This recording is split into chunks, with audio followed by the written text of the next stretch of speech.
Well, these restrictions that were lifted by Mike Pompeo are mostly symbolic, but they'll send quite a strong signal to Washington.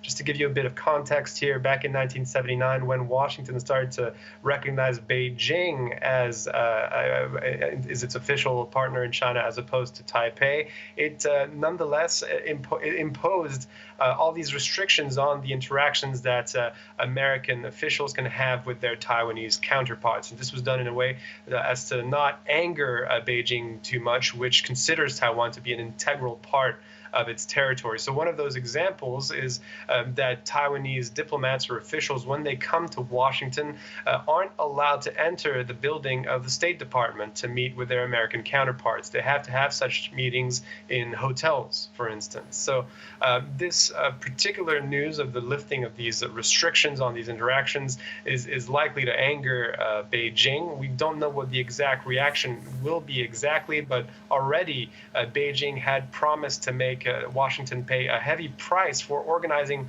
a visit next week of its UN ambassador to Taiwan. And in general, Beijing always refers to Taiwan as the most sensitive issue in the diplomatic relations with Washington.